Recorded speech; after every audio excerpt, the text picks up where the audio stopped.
इस बिरहा को सुनेंगे एक फौजी का जीवन, और बहुत कम समय में धूप काटत भागत चल जी हम पते ना चली, लेकिन कहानी समझ में आ गई तो बिरहा हो गए। समय ज्यादा नहीं लूंगा। जवानी एक बार आती है, बुढ़ौती एक बार आती है, लेकिन अगर हम जवान हैं तो इस देश के लिए हम क्या करते हैं और क्या करना चाहिए। एक फौजी की जिंदगी, जिसमें आप लोग को आगे लाइन में माननीय मुलायम सिंह यादव जी की भी बात मिलेगी। जी मास्टर भूमिका का लाइन बात।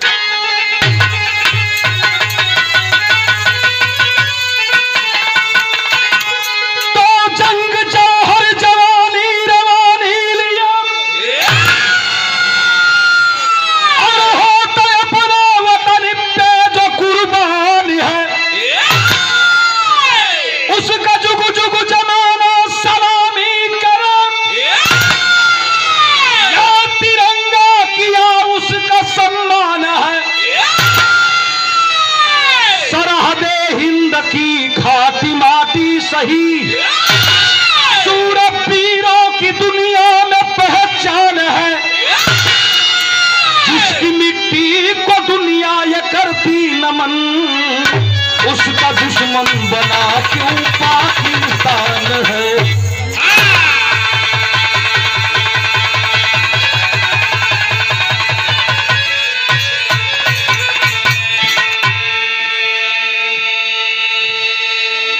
जरा भाव असम पे आप लोग गौर करिए। जिस मिट्टी को दुनिया ये करती नमन, उसका दुश्मन बना क्यों पाकिस्तान है। वही पाकिस्तान बंटवारा हुआ हमारा और पाकिस्तान का। जिन्ना साहब वहां के प्रधानमंत्री बने, हमारे हिंदुस्तान के प्रधानमंत्री बने जवाहरलाल। बंटवारा हो गया। इसी देश में आप लोगों ने कई कलाकारों से सुना होगा कि अंग्रेज रहते थे, हमारे हिंदुस्तान पर हुकूमत थी उनकी, जो हमारे माँ बहनों की स्तन को काट लिया करते थे। भाले बच्चों को, छोटे बच्चों को बाबू ऊपर फेंक के भाले के नोक पे रोकते थे, मजा लेते थे। तो ऐसी जिंदगी हमारे हिंदुस्तान के लोगों ने जिया है। गाजीपुर, बलिया, बनारस, चाहे कोई भी धरती हो, हर जगह से क्रांति जली। जब क्रांति जली तो हिंदुस्तान को छोड़ के अंग्रेज चले गए लंदन। आज हमें लंदन वालों से कोई खतरा नहीं है किससे? पड़ोसी मुल्क पाकिस्तान से। लेकिन हमारे कवि जी की कलम कहती है कि आ पाकिस्तान, समझ जाओ, रुक जाओ, वरना क्या होगा। क्या होगा मास्टर साहब?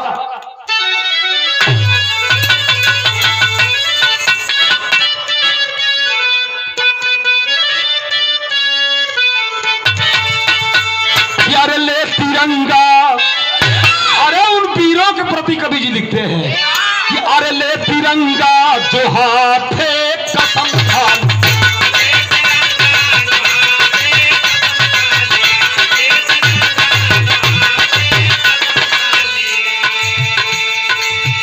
कि ले तिरंगा जो हाथे कसम खा लिए, जान अपने वतन के लिए यार ले तिरंगा।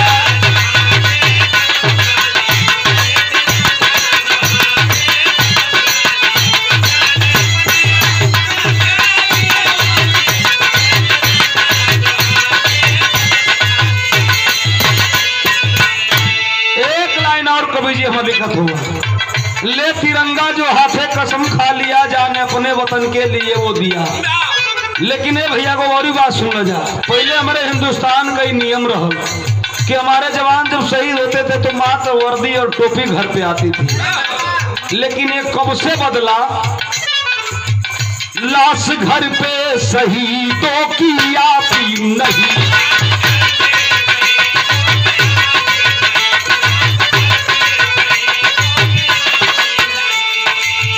लाश लाश घर पे शहीदों की आती नहीं, जिसको याद मुलायम ने कायम किया है, लाश घर पे शहीदों की आती नहीं।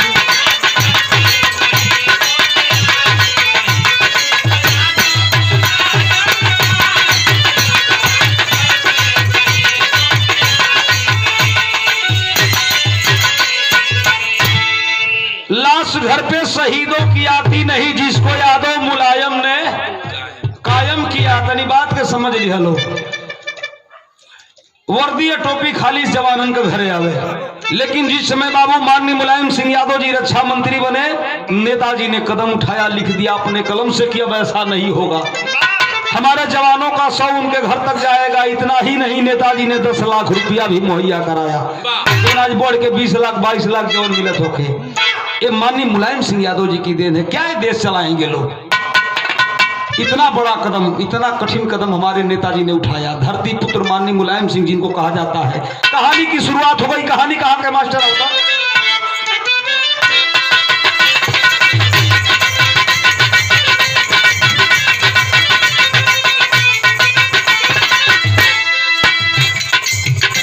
क्रांति की ज्वाला, क्रांति की ज्वाला जली है इस देश के अंदर, लंका जला दिए थे हनुमान थे बंदर।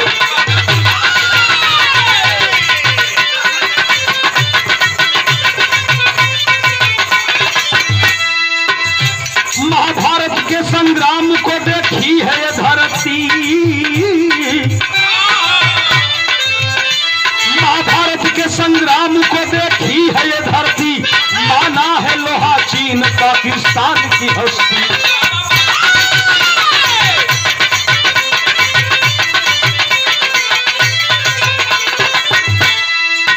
खास इंदौर की कहानी मैं सुनाता हूँ, खास इंदौर की कहानी मैं सुनाता हूँ, कांपता जिगर मगर याद मैं बताता हूँ।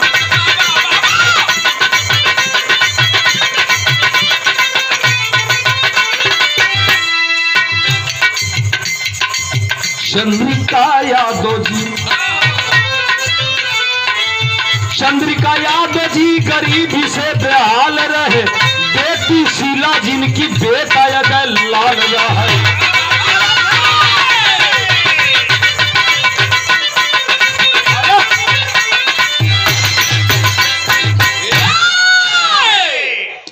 ए भैया बात के समझ ला।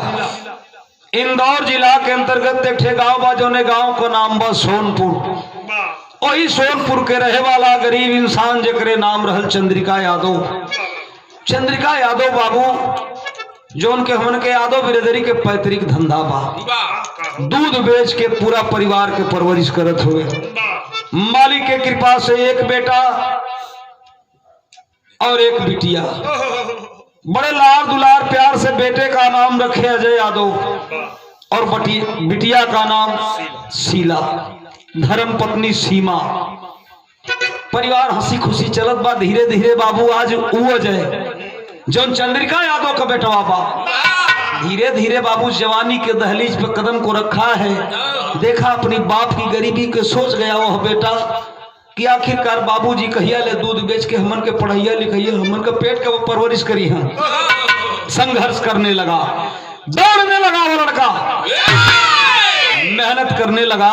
एक दिन बैठा था अपने चौराहे पे, चाय पिया, पेपर पढ़ रहा था। पेपर में पढ़ा कि फलाना तारीख को मिलिट्री की खुली भर्ती होने वाली है। जैसे लगा था कि अजयवा के डायरेक्ट नौकरी मिल गई बा।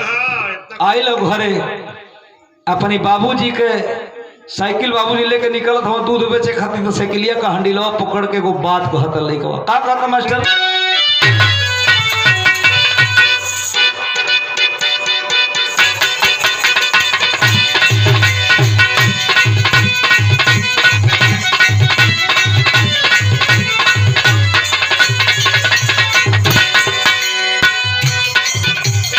कहता लइकवा होते भी मुसरवा तू लेके साइकिलिया, होते भी मुसरवा तू लेके साइकिलिया, भावेला बाबूजी हमारा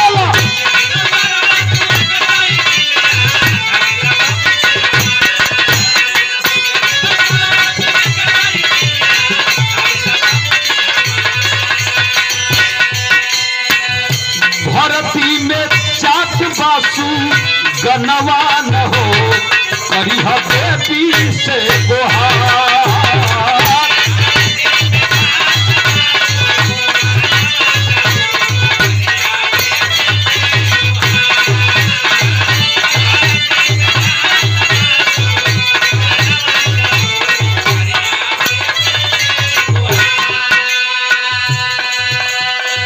लड़का कहता कि ये बाबूजी कुछ जनला मिलिट्री का खुली भर्ती आयल बा, हम जाता नहीं भर्ती में।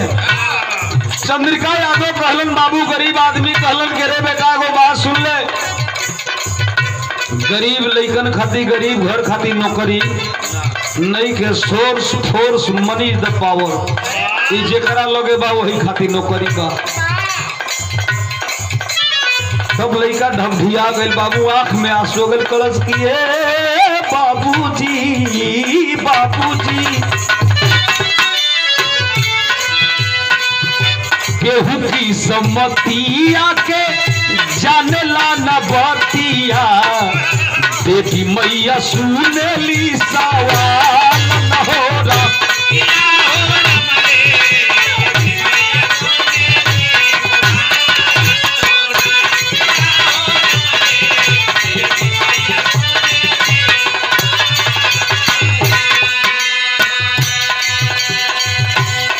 बाबूजी काहे घबराइल हुआ, केहू किस्मत के बात ना जानेला हो बाबू।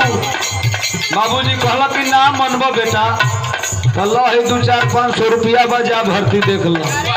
गया बाबू, वह लड़का गरीब यादव का बेटा लाइन लगाया आर्मी जीडी में। मालिक ने उसकी फरियाद को सुन लिया, दौड़ निकाला, एक्सीलेंट। 6 दिन तक रुका रहा बाबू आर्मी जीडी में। जो भाई भर्ती होंगे जानते होंगे, वो पेपर परीक्षा कुल लगभग में हो जाला। लड़का घर आयल तक कलश किए बाबूजी हो बाबूजी, भर्ती हो गई लए बाबू तोहरो सुगानावा, कहे लया के आ जय न हो।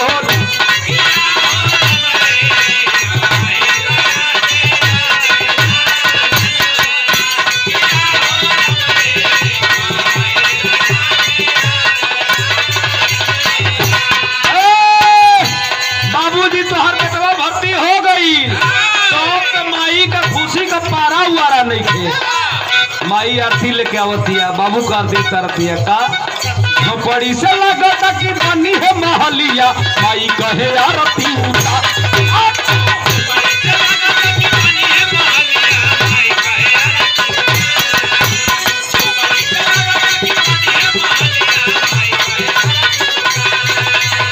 बड़ी से लगता कि बनी है महलिया, माई कहे आरती उतार। धरती में जात बासु जानवा न हो, करिहा बेटी से गुहार।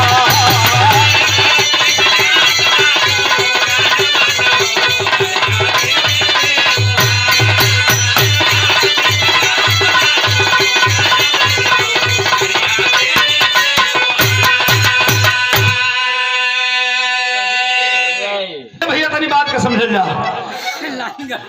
लड़का भर्ती हो गया अजय यादव, तनी बात पर गौर कर जा। अजय यादव भर्ती हो गया 6 महीना ट्रेनिंग किया। ट्रेनिंग परिपक्व होने के बाद वो लड़का घर आता है। उसके बाद उसके ज्वाइनिंग लेटर आए। जब बाबू तो माई से कहते भाई हम जाता नहीं ड्यूटी करे। कल कहा जाता बाबू ड्यूटी करे, माई आ गए फरमान।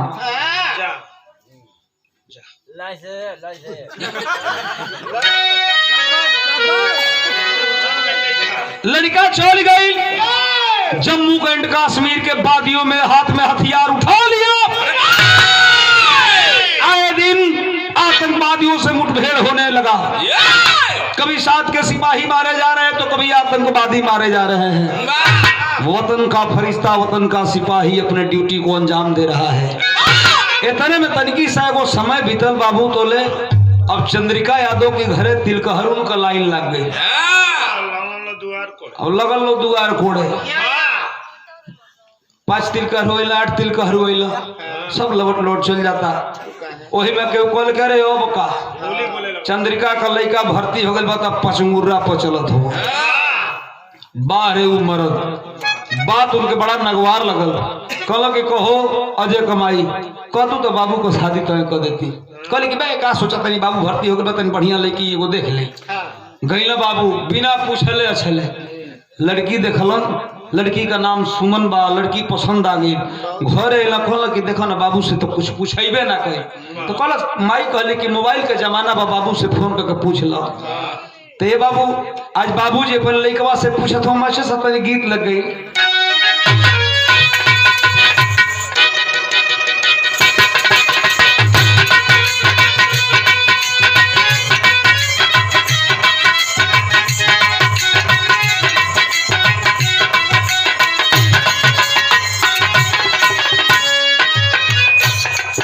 गीतिया उहे बा तनकी सा झलक बा मन करे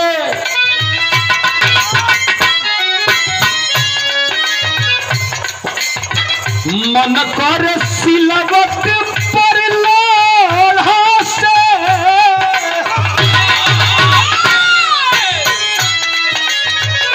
मन करे सिलावट पर लोढ़ा से पूछ दी जवानी रजऊ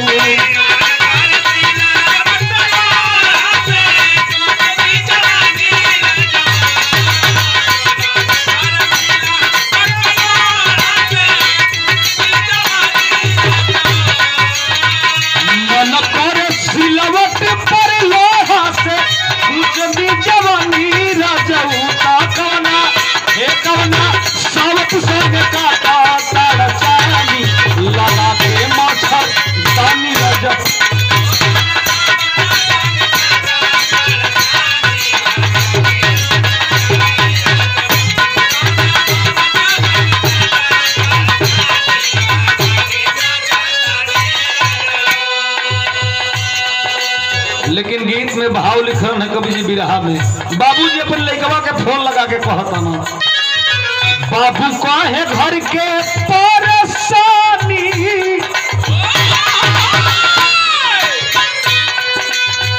बाबू काहे घर के परेशानी तू बतिया लमानी बिरना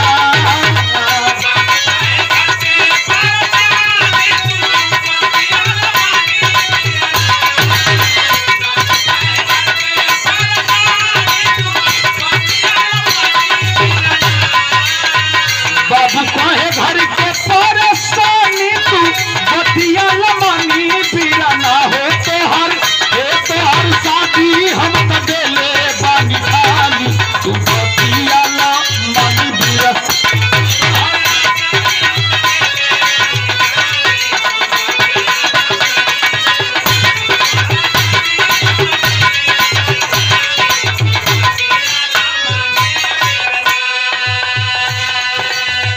ए बेटा अजय ए बाबू देख तो से पूछली ना तोर शादी तय कर देले बानी बड़ा सुघर लड़की देखले बानी लड़का देखा यही के कह जाला असली बाप को बेटा असली काम करी कल ए बाबूजी सुनो लूज हो गए लंगड़ होके कान होके कैसे जब माई बाबू फैसला कर दे तो हमारा के मंजूर बा तो कल के बेटा छुट्टी लेके आजा दिन रख दे तनी छुट्टी ले अजय उचित समैया सुमन से भैली अजय का सगैया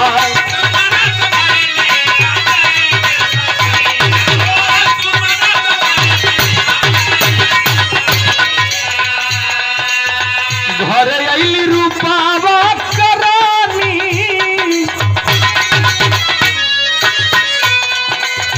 घरे अइली रूपावा करानी तू बतियल मन बिरना तो हर शादी हम त देले बानी ठानी तू बतियल मनी हिरना शादी हो गई बड़े खुशी के साथ सुमन नाम की दुल्हन बाबू घर में आती है बड़ा हंसी खुशी परिवार चला तब 15-16 दिन बीतल बाबू घर में तब तक हेडक्वार्टर से फोन आया अजय आ जाओ बेटा ड्यूटी को अंजाम दो आतंकवादियों का डेरा बढ़ता जा रहा है अजय कहला के माई हमके बिहने ट्रेन पकड़े के हुई। माई कलश की करे बाबू कैसन ड्यूटी है, ऐसा ड्यूटी के हम चूल्ही में लवना लगा दी करे हई नई दुल्हन 15 दिन का घर में आयल भी है तेज जाता रे ड्यूटी पर कैसन नौकरी है। कहल कि माई तू नहीं समझत हो तोले बाबू पढ़ल लिखल अजय का दुल्हनिया रहे। कलश के अम्मा जी यहाँ के मत रोकी, यहाँ के यह समझावल बा कि पहले वतन बाद में घर। चल दिया बाबू सोनौली का सोनपुर का जवान इंदौर जिला का गैलन बाबू अजय कश्मीर के वादियों में ड्यूटी देने लगा। मुठभेड़ होने लगा, जवान मारे जा रहे हैं, आतंकवादी मारे जा रहे हैं। तो लेही में गोरी घटना घट गई। व्हाट्सएप का जमाना बा, 4G वाला। एक दिन बाबू अपने कैंप में सोया था, वह अजय फौजी, उसके मोबाइल पे एक फोटो आया। देखा उस फोटो को, थोड़ा सा बिचल गया, फिर अपना फोटो भेजा। अब वो लड़की भी फोटो भेज रही है, बार बार बातें हो रही हैं, चैटिंग हो रही है। जानू क्या बात है, गजब, आप गजब हो, गजब हो, आप भी गजब हो। कहने का मतलब उन दोनों का प्यार प्रगाढ़ हो गया। थोड़ा सा घर को भूल जाता आ जाए। एक दिन वह लड़की कहती है कि सैया अगर ना आइबो तो हम फांसी लगा के मर जाए। वो कौन लड़की है, कहाँ की लड़की है बाबू? तनी गीत लग गए बिहार में।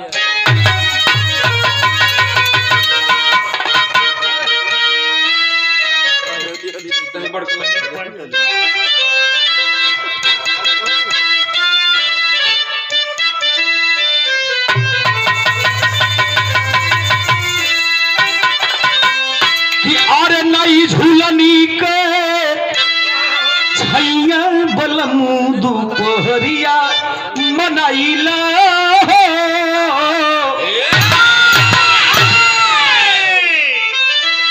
अरे सलमा के सुघर, लड़की का नाम सलमा, जात की मुसलमान है। अरे सलमा के सुघर सूरतिया या जय के मरा गई मतिया हो।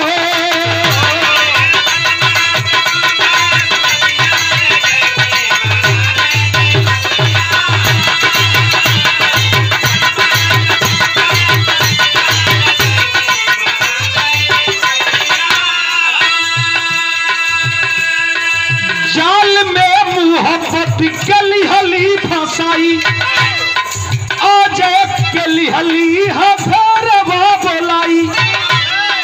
फोन से करे लगली पतिया या जय के मरा गईली मतिया हो।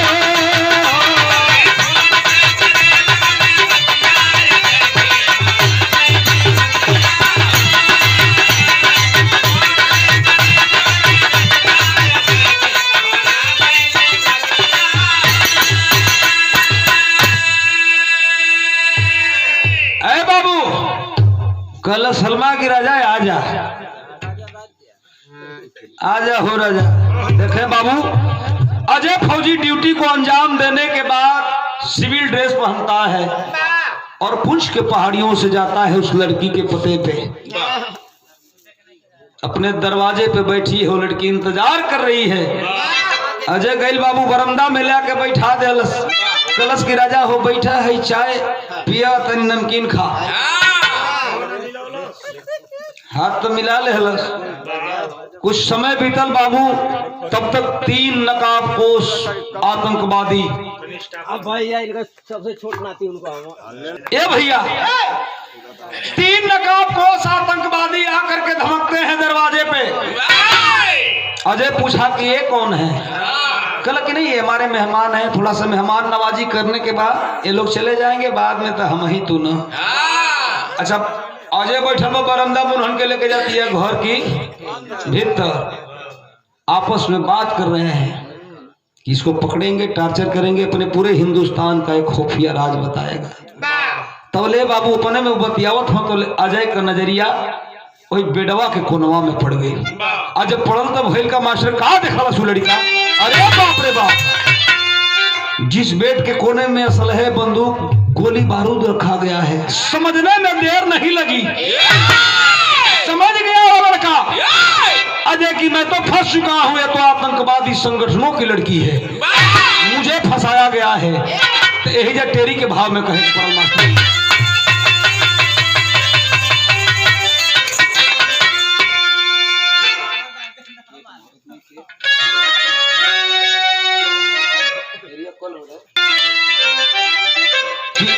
अरे घेराइल जब सीमा पर शेरवा, घेराइल जब सीमा परी, ओहो घेराइल जब सीमा पर शेरवा, आफत जान के ऊपर आतंकी गई जाई।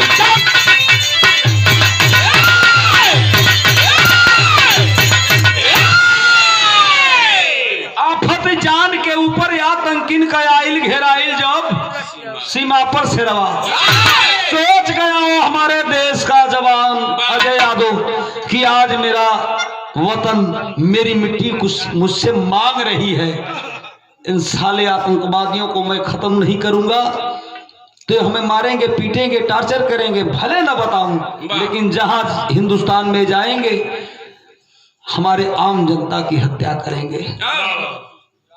चलो बाबू जवान वही बेड के कोना से हथियार उठोलस मास्टर कैलस का बिरहाता ने 20 फीट चढ़ गई।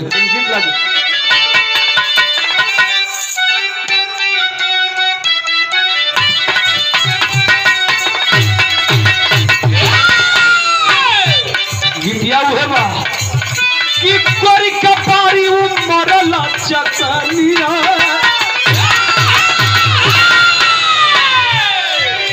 कि कोरी कपारी उमरला चकनिया, गोरिया खींचे निहुरी के कनिया, गोरी का धूले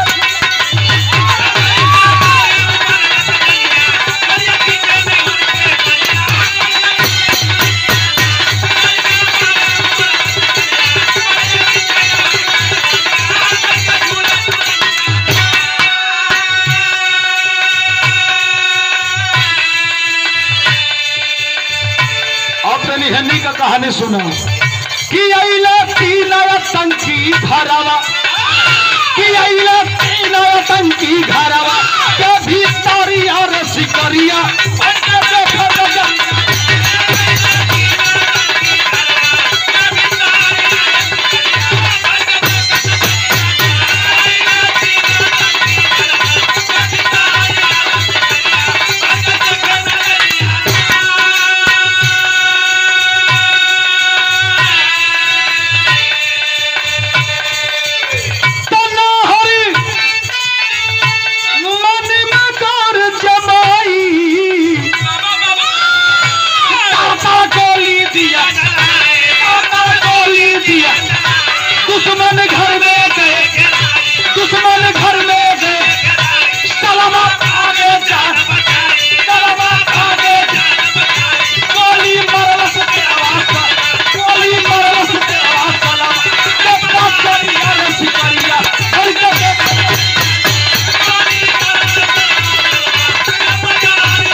बाबू तो प्रणाम सब बहन के प्रणाम भाई बाबू तनी भाव से गौर करी है।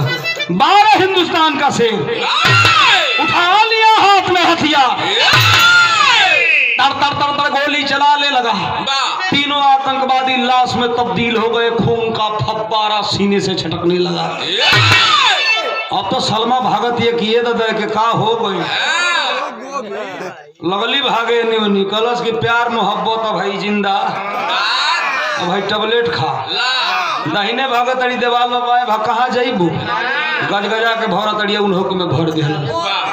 लेकिन मन में एगो दगदग बा, सोचता हिंदुस्तान का शेर कि हो सकता है कहीं और आतंकवादी छुपे होंगे, हमें मार देंगे। बाहर निकला बाबू, दरवाजा बाहर से बंद कर दिया और उसी पुंछ के पहाड़ियों से वो जवान भगने लगा तो मास्टर भैल का विदेशिया के लाइन में है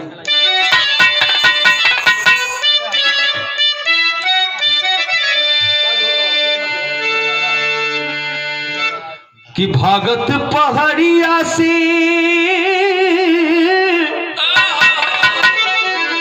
ए बाबू बीरबला करिया अखैया में गिरी गईले देश के जवाना। भाग रहा है बाबू, जवान पैर फिसल गया, गिरा खंधे में, खड्डे में गिरा बाबू, सर फट गया, काफी खून बह गया। शाम का समय है, सुबह हो गया।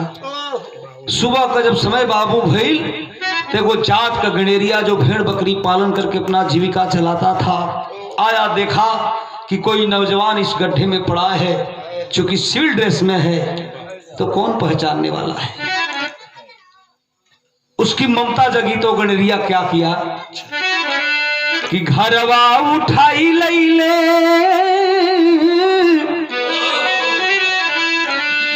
घरवा उठाई लैले, देश के भलाई कैले, अरे खोज लागल बाया जया के ससनामा।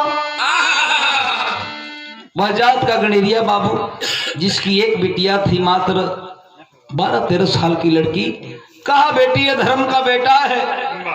चूंकि अजय का सगरो यादाश्त चल गई बा, वो अपना के चिन्ह नहीं के पौध के हमके चारों तरफ मिलिट्री के जवान खोज रहे हैं। अब वही घर में सेवा दर्पण चलता हो गणेरिया के घर में। समय लंबा बीत गई, तब आला अधिकारी ने कहा जवानों से, कहा बुलाकर जवानों से काम करो, समय ज्यादा बीत गया है, आज 14-15 दिन का दिन बीत गई, लजवा मिलबे ना कही। लग रहा है कि अजय बॉर्डर को क्रॉस करके पाकिस्तान के बॉर्डर में चला गया है, आतंकवादियों ने उसे मार दिया है। उसके घर सूचना दे दो कि अजय फौजी अब जिंदा नहीं रहा, अपने वतन के लिए कुर्बानी देके चला गया।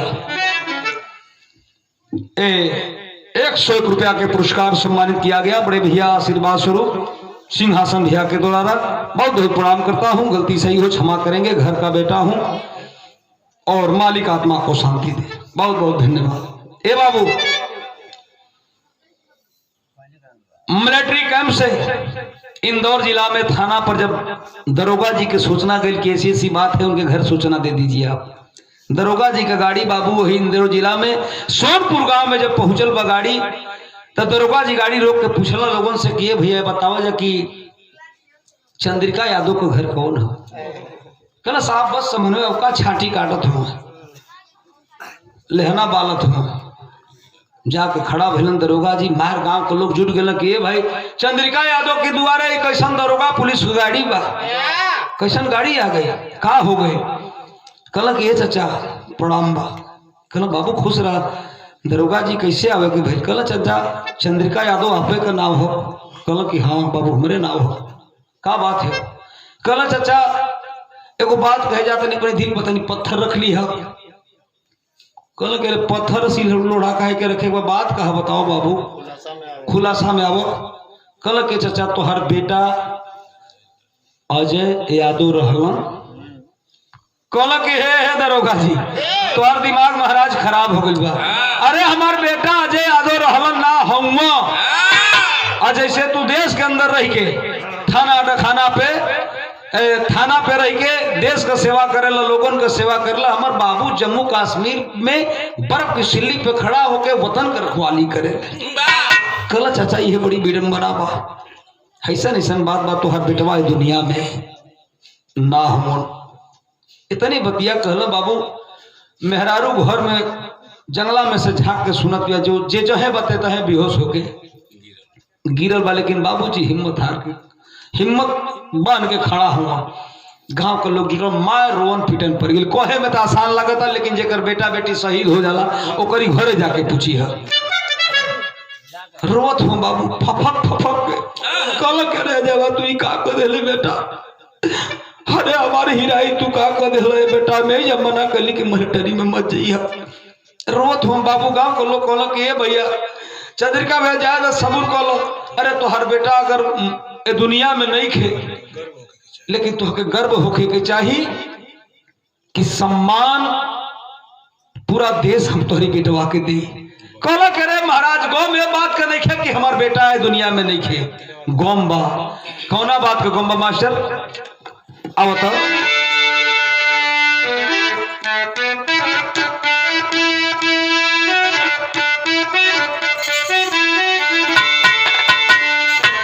यह कथ हो बिरहा के पूरा बिरहा में एक गीत के हम पहले बार हम ही डले वर्दी और सिंदूर मेरे बिरहा के नाम हो और बड़ा चाव से रख लिए कि बाबूजी रोत हो कहत हुआ जैसे पहले नाच होखे तो ओमा गीत गावा कुल बड़ा बिरह के यह गीतिया रहे। बाबूजी कहते रहे कि जोई हम जनती जोई हम जनती जोई हम जाना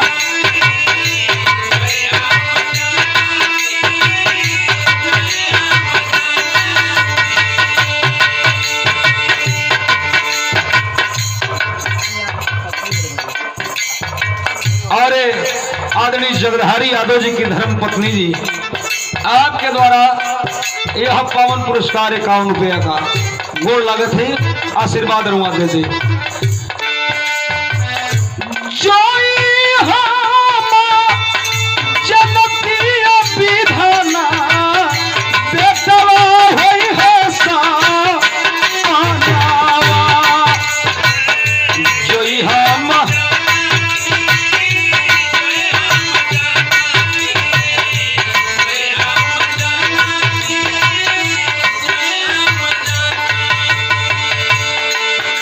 और हमारे फुआ जी मंजू यादव वही हमारे बाबा के आप बिटिया हैं, आपके द्वारा 100 रुपया के पुरस्कार बा। बहुत बहुत मालिक तो हम लोग के सुखी रखे, ये पूरा पार्टी की ओर से आशीर्वाद बा। जो ही हम जनती है विधरा बेटवा हुई है सपनवा। अरे भैया लोग अरे करी खाती नहीं घबराल की हमार लड़का मरा गए काहे घबराते डूबी गई लचनवा रे हमरो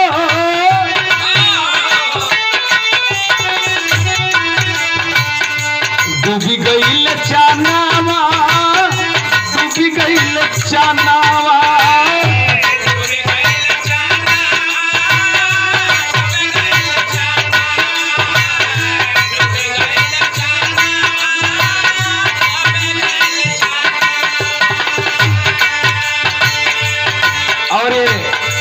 मझली बिटिया है हमारे दादाजी की आप पार्वती देवी जी, आपके द्वारा यह 100 रुपये का पुरस्कार। बहुत बहुत गोड़ लगता है फुआ के सब के प्रणाम।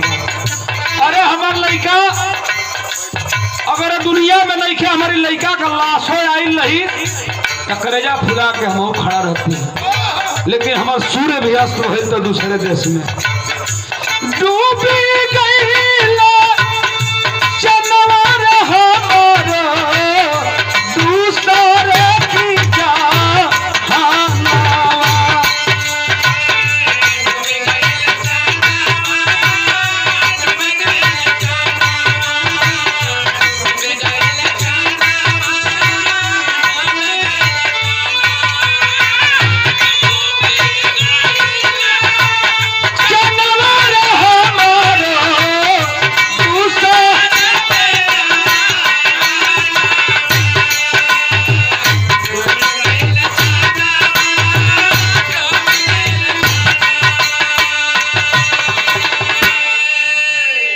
दिवंगत आत्मा की आप छोटी बिटिया सुमन देवी आप बुआ की ओर से अपने पिताजी के श्रद्धांजलि में 101 रुपया के पुरस्कार बा।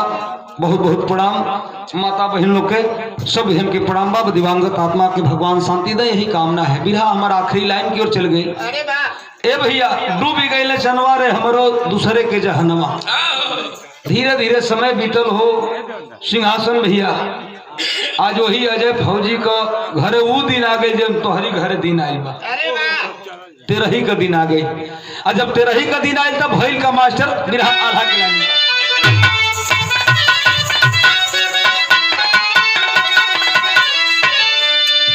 कि है राम अजय के भवन आई एही इहे तेरही का दिनवा लोकवा गौआ जवार जुटल सगरी में हमान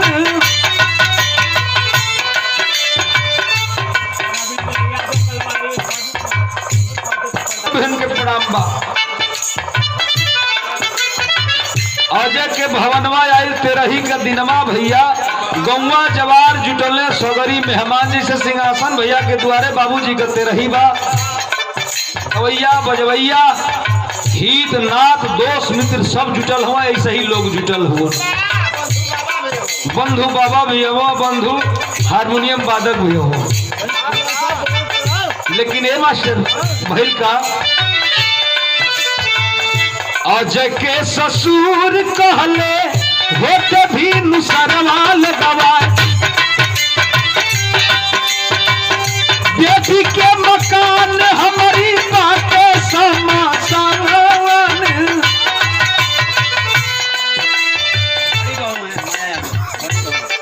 और ये तेरा ही खत्म हो गई सवेर हो गई। अजय का ससुर कहला कि ये समझी जी ये हमारी लड़की खातिर घर शमशान हो गए तो कहती तो अपनी बेटी के लिया के चल जाती। कहला के समझी जी का पूछत नहीं लिया के रुआ जाई देखो आदमी के ये सब ना करे के चाहिए। विदाई तनी 15 दिन की बादो हो गई रहे लगल है मास्टर अपनी लड़की के लेके चलन है। उस समय का भाव कवि जी लिख रहे हैं बाबू पर पहाड़ा बाबा जरवा का गिरी हो गई संगे सुमन जब कैली हो पाया लेकिन है भैया काल के लकी जाकोरा के साइया मार सके ना कोई बाल न बाका कर सके जो जग बैरी नैया भवरी आसे आइल बाकी नरवा लोकवा घरवा पे अइले जब जाया श्री मान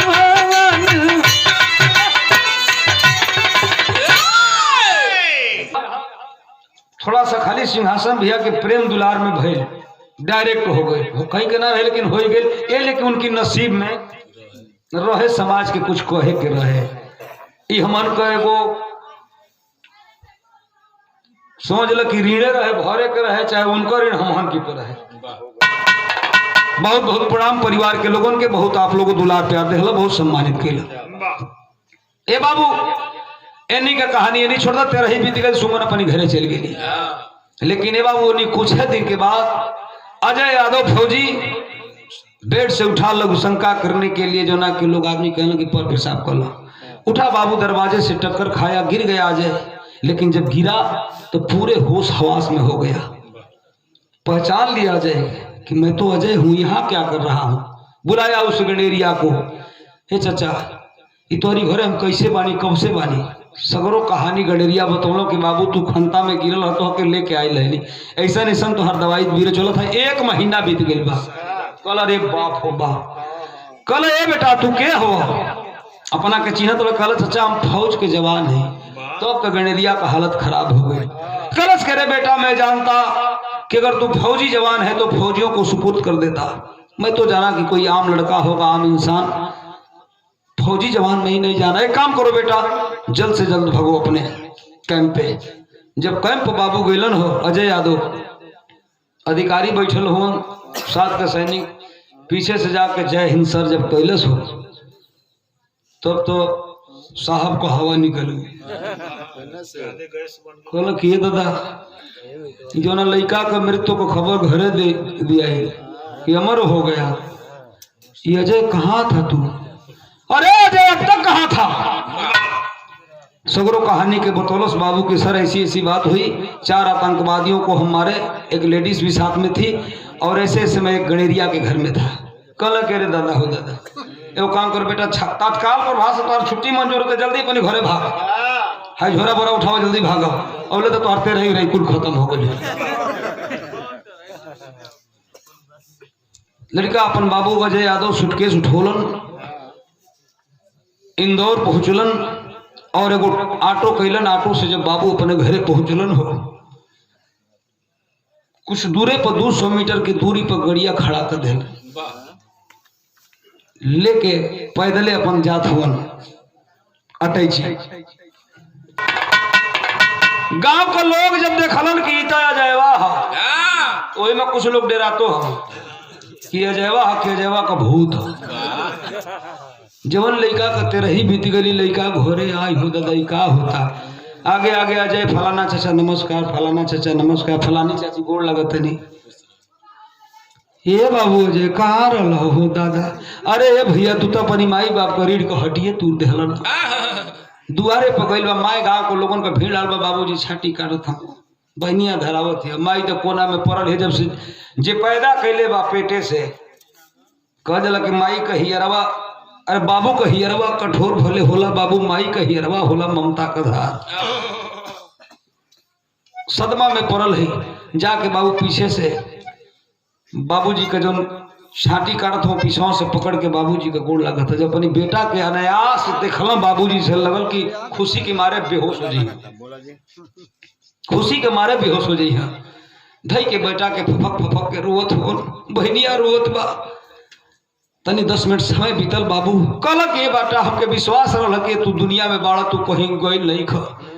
कहलक कि बाबूजी जौन गलती हो गई तोहरी परवरिश के हम का कहीं, हमसे चूक हो गई बाबूजी। माई कहाँ बिया? कहलक कि जा हो कोना में बैठल हो। माई एक टक ताकत है, खाली तने कहते हमारा जय हमारा जय हमार बाबू। जाके लेकर कहता माई माई हो 2-3 बार बोलो ना बोले, जब गलवा में तेन से तगड़ा ठोकल अजय ए माई। माई जब ध्यान एकाग्र कैली, अपनी बेटवा के देखली, खुशी के मारे लगल कि करजवे फाट जाई। के बेटा के रोत है, फक एगो अजबे खुशी का माहौल बा, सब रोता। तो कुछ समय बीतल तक कहला कि ए बाबूजी हो हमार दुल्हनिया सुमन कहाँ बा? तो रोए के तो घर में के लोग रोते रहते, साउंडवा और ही बढ़ गई। कल के बाबू बनले का सार बहनई हो, जगतिया में कोई नहीं अपना। समय बिगड़ गए बाबू, ऐसा से बात है, तोहर ससुर तोहरी दुल्हन के लेके चली गिला। जा बेटा एगो काम करा, यही गोड़े जा अपनी दुल्हन के घरे लेके आओ। गया बाबू, अपने एक मित्र की बाइक को मांगा, जाता है। जब अपने ससुराल में दरवाजे पर धमकता है, टेंट उंट लागल बा, गाजा बाजा बाजता, लोग बैठ के आराम से मिठाई काटत हो। समझ गया आ जाए ओहो ये कोई और नहीं है, मेरे ससुर की एक ही लड़की है सुमन। आज सुमन की शादी हो रही है। अपने आत्मा से पूछता है कि आत्मा बता दे मैं अंदर जाऊं कि नहीं जाऊं। आत्मा कहती है कि नहीं तुझे एक बार जाना चाहिए।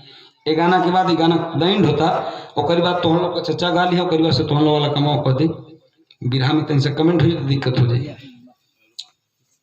सबसे छोट बहू भाई सीमा यादव, पैर छू के गोड़ लगा नहीं, सब भैया के आशीर्वाद चाहिए। तब अजय चलन हो मड़वा में, तब भैल का मास्टर खड़ी के लाइन में।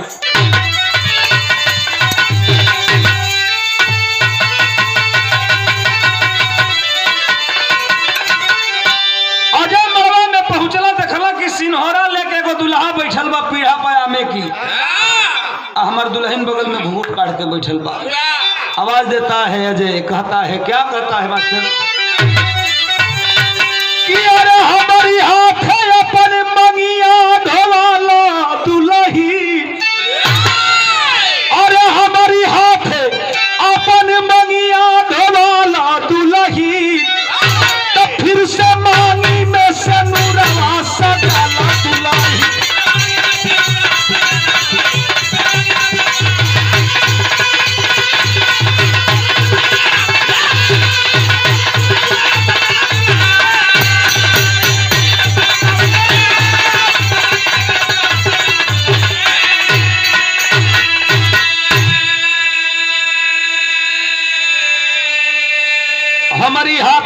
मंगिया धोआला दुल्हन फिर से मांगी में सेनुरवा। जब दुल्हन के कान में आवाज गई तो कलश किए दादा हमारी वो जाना का आवाज है। आ गई वहां का पहल का जाना वही में जब सखी सले हर बाड़ी से तो देखा तरी से तो उन्होंने के भकाऊ कटले किए दादा ये वजह आज जीजा हो कि जीजा का भूत हो। सब लोग शंका में पड़ल बा। दुल्हन मांग पर से अपने घूंघटा हटौलस देखलस तो भैल का अरे देखली सुमन जब ये जाए के सभानवा अरे फेकली सिन्होरा छीन के भगले बभनवा।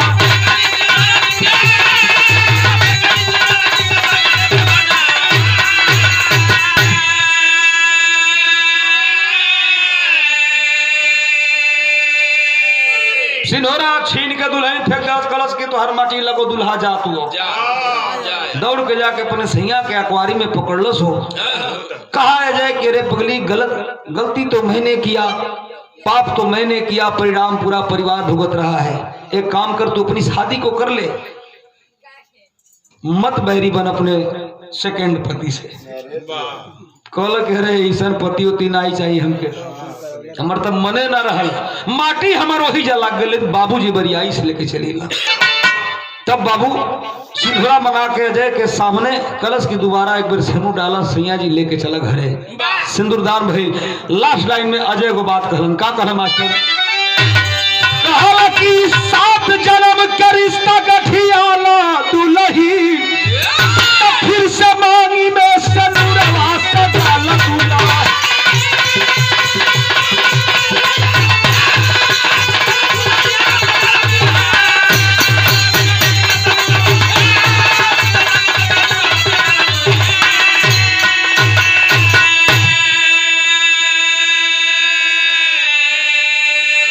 इस 7 जन्म का रिश्ता गठियाला दुल्हन फिर से मांगी में सिंदूरवा।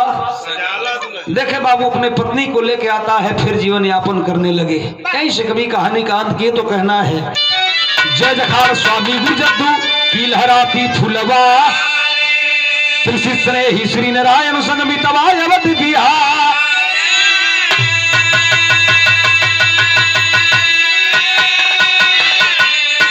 अरे घेराइल जब सीमा पर से रवा अरे घेराइल जब सीमा पर से रवा पंकज राम शीश से पैरी बात घेराइल जब सीमा